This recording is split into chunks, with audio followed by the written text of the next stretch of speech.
and we are talking about the weather. We still have an avalanche concern? We do. That was jaw-dropping video, though. My crazy. gosh, I hate to think about it. Yes, we have high avalanche danger for our northern mountains following this wet storm system. Atmospheric river remnants coming through, though, with precipitation totals. Let's start with a great view. How about this one from Magna? Beautiful. I know. Shout out, Magna. Nice. Thank you, Scott, for sending that our way. It's nice to see snow on the mountains. This season has been brutal in that way as we sit at a snow deficit. Sunset there in Ogden, Dameron Valley in the southwestern corner of the state. I love the colors. Thank you for sharing on abc4.com. We always love when you are our eyes out there throughout the state. Northwest flow tonight. We've got cloud cover, a few showers wanting to hold on. They're isolated in nature. They're kind of close to Evanston, and then again near Hiram, Paradise, Avon, and then a few for the Wasatch back. We're not totally done with moisture, but the bulk of it is gone, and we saw really heavy precipitation for our valleys. Good news here as we get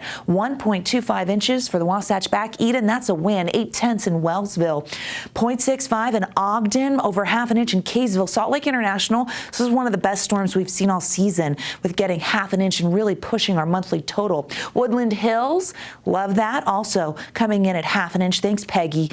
0.43 in Layton. 0.3 in Sandy. Close to that in Riverton, and measurable moisture in Rush Valley. Great shot coming from Summit Creek. Another abc4.com submission. Love to see it. This is close to Woodland Hills, and you can actually see the snow out there. Our resorts reporting 9 inches up at Alta, that heavy, wet, dense snow that came in with this storm system. 8 at Snowbird, 7 at Brighton. That northwest flow favors Little Cottonwood, so they did a little better, but Beaver Mountain and Park City also got some snow. We need that higher elevation snow as we look at our snowpack, which we monitor so closely, 65% of the median. We don't love that. This has been a really tough season, and you see a lot of red and orange here. You know, southern Utah had a bump last week at the end of the week with their storm, and we had a nice little bump with our snow water equivalent with this storm.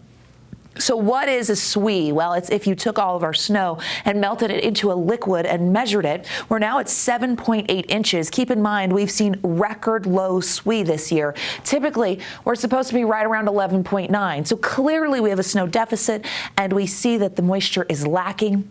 But every little bit helps, and this storm did help. Great shot from Cedar City. Susan, I love that one. Outdoing yourself there. Our time-lapse video in southern Utah shows the cloud cover throughout the day as the sun was going down. You know, Ivins hit 75, average is 62. It was a mild overnight to start with. Maybe you noticed that as temperatures in Salt Lake matched St. George, but we actually broke records in several locations for those mild overnight lows. That includes Cedar City, Pineview, Randolph, Scipio, City Creek, the water plant, and Spanish Fork.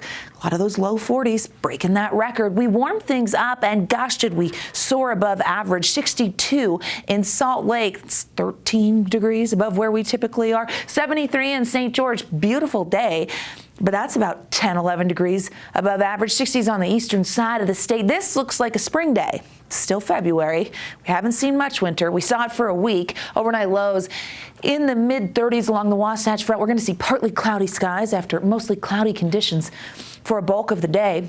Some lingering moisture could allow for some mountain snow showers as we head into our Thursday, possibly a valley isolated shower for the overnight. Futurecast picks up on that here with those showers kind of focusing with our northwest flow and the Wasatch back here. But I do think that we could maybe see an isolated shower, and that could result in an inch or two because the snow level's dropping to 7,500 feet following that cold front. High pressure builds for our Friday, but then by Saturday, cloud cover starts to move in. There's our southwesterly flow. We actually get a warm front that could bring some prefrontal showers, and then we get this upper level low that could flatten the ridge and then bring us some valley rain, mountain snow. The model seems to love it. We're still several days away. We've seen that pan out several times this year as well, but the potential for some soggy conditions Sunday and into Monday in the northern half of the state's there.